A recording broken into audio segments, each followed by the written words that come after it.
Welcome to a new video. Today's video is very interesting because this video is all about recruitment of assistant quality control officer grade 1 in a state owned PSU, that is Indian Oil Corporation Limited. So let's see what is in their official advertisement. So चलिए, ये सब हो गया आपका company का, ये हो गया आपका total number of post and reservation. तो आप देख सकते हैं कि इसमें टोटल 97 पोस्ट है, जिसमें से यूआर का 45 है, एससी का 13, एसटी का 6 और ओबीसी एनसीएल का 24 है। जबकि ईडब्ल्यूएस के लिए 9 पोस्ट है एंड पीडब्ल्यूबीडी के लिए 10 पोस्ट रिजर्व है। तो ये हो गया आपका number of post and reservation के बारे में। तो अब अगर बात करेंगे एजुकेशनल क्वालिफिकेशन रिक्वायरमेंट के बारे में, तो ये मांग रहा है जो कि कैंडिडेट्स का होना चाहिए MSc in chemistry and topic होना चाहिए एमएससी केमिस्ट्री, दैट इज़ वो फुल टाइम मोड में होना चाहिए, ये पार्ट टाइम या कॉरेस्पॉन्डेंस मोड में नहीं होना चाहिए। और आपका टॉपिक होना चाहिए केमिस्ट्री में inorganic, organic, analytical, physical, applied chemistry या इंडस्ट्रियल केमिस्ट्री। और अदर टॉपिक जो है जैसे कि आपका हो गया biochemistry, pharmacy, toxicology, geochemistry, pharmacology, food technology, ये सब आपका जो कैंडिडेट का होगा वो एलिजिबल नहीं होंगे। और ये एक बहुत बढ़िया वैकेंसी है जो भी एमएससी कैंडिडेट के लिए, जो भी अपना पीएसयू में अपना कैरियर परस्यू करना चाहता है वो आईओसीएल ले रहा है। तो बहुत बढ़िया ये है। और उसमें मांग रहा है कि आपका 60% मार्क होना चाहिए for UR and OBC EWS candidates. For SC ST candidate 55% marks in post graduation are mandatory to fill the online forms. तो एक्सपीरियंस क्या मांग रहा है, देखिए चलिए देखते हैं कि 2 साल का मिनिमम एक्सपीरियंस मांग रहा है किसमें, आपका टेस्टिंग में या आर&डी में या क्वालिटी कंट्रोल इन पेट्रोलियम या पेट्रोकेमिकल या पॉलीमर या फर्टिलाइजर यूनिट लेबोरेटरी में मांग रहा है। और इसके साथ या क्या होना चाहिए, क्या मांग रहा है कि experience in an NABL accredited laboratory. और जो एक्सपीरियंस होगा वो तभी वैलिड होगा यदि वो लैब क्या होता है, एक्रेडिटेड होता है in the field of testing with discipline as chemical, तो तभी जाकर आपका क्वालिफिकेशन वो एलिजिबल होगा।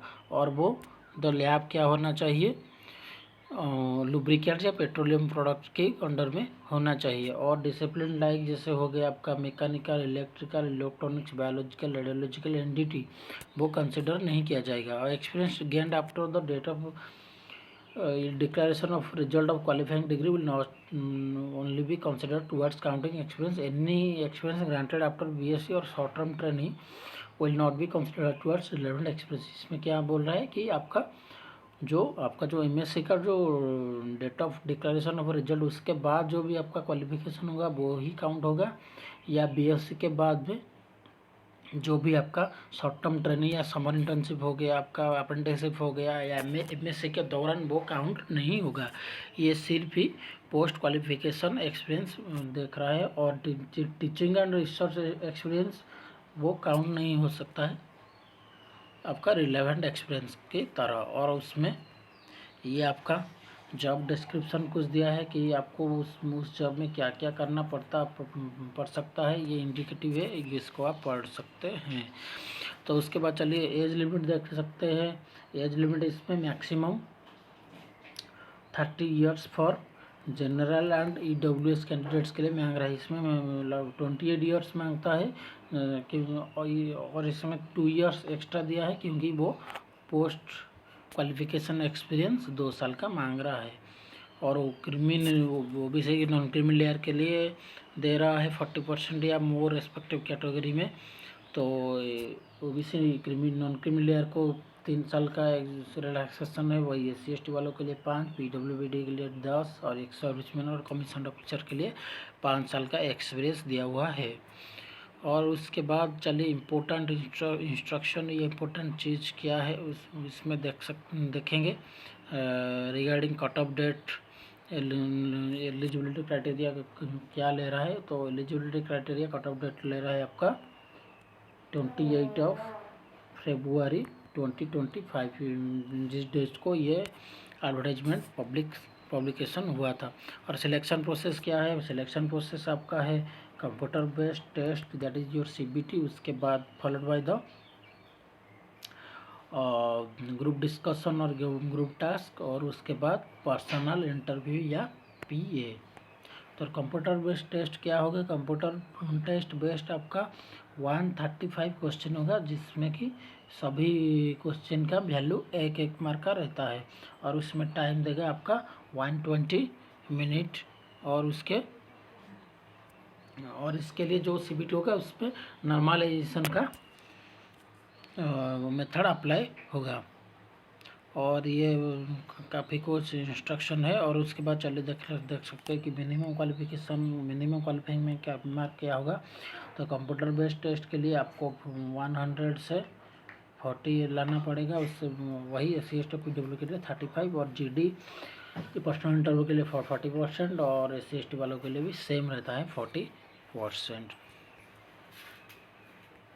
तो उसके बाद चलिए और इम्पोर्टेंट इंस्ट्रक्शन को देखेंगे। पे एंड पॉक्स इसमें क्या होगा? E1 कैटेगरी में आपका एग्जीक्यूटिव 1 कैटेगरी में आपका प्लेसमेंट होगा, क्योंकि इसमें आपका स्केल पे 40,000 से 1,40,000 ग्रेड A0 पे आपका होगा।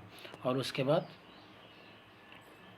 आपका CTC होगा 13.25 लाख CTC आपका एनुअली होगा कंपनी को।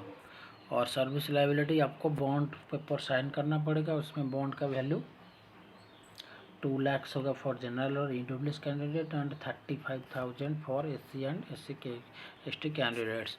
और उसमें आपका एप्लीकेशन फीस 600 रुपीज़ लेता है जनरल के लिए, और SC/ST वालों के लिए बहुत मुफ्त है।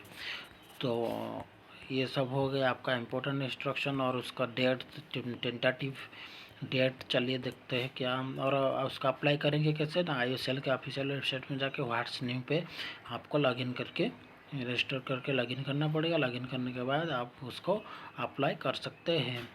और उसके बाद ये हो गया टेंटेटिव डेट। ये IOCL का पूरा टेंटेटिव डेट, वो टेंटेटिव नहीं पूरा एग्जैक्ट डेट मान कर चल सकते हैं, क्योंकि IOCL का रिकॉर्ड है वो इसी डेट को ही कराएंगे कि आपका ओपनिंग होगा ऑनलाइन एप्लीकेशन 1 मार्च 2025 को, ख़त्म होगा 21 मार्च 2025 को। अप्रैल को उसका CBT होगा, और उसका एडमिट कार्ड के कब से जारी होगा? CBT होने से 7 दिन पहले। और आपका और रिजल्ट का पब्लिकेशन होगा 6 weeks after conduct of CBT। 6 weeks मान कर चल सकते हैं, इतना 1.5 महीना के बाद उसका रिजल्ट पब्लिकेशन होगा। और ये एनेक्सर 1 कैसे कैसे आप फॉर्म फिलअप करेंगे उसके बारे में, एनेक्सर 2 नॉर्मलाइजेशन कैसे होगा उसके बारे में, और एनेक्सर 3 और उसका एग्ज़ाम सिटी के बारे में, कौन कौन सा सिटी में एग्ज़ाम होगा। तो आप देख सकते हैं सीरियल नंबर 1 में है Delhi, NCR, Noida, Faridabad, Gurugram, Ghaziabad and greater Noida. और उसके बाद है मुंबई ने और नवी मुंबई, उसके बाद है कोलकाता, उसके बाद है चेन्नई। इंडिया में सिर्फ 4 ही सिटीज़ में होगा आपका एग्जामिनेशन। तो ये बहुत ही आपके लिए ग्रेट अपॉर्चुनिटी है, जो कैंडिडेट्स के लिए ये एलिजिबिलिटी है आपके पास। तो मैं सजेस्ट करूँगा आप डेफिनेटली उसको डालिए और एक अच्छा कैरियर परस्यू कीजिए। तो वीडियो को देखने के लिए बहुत बहुत धन्यवाद।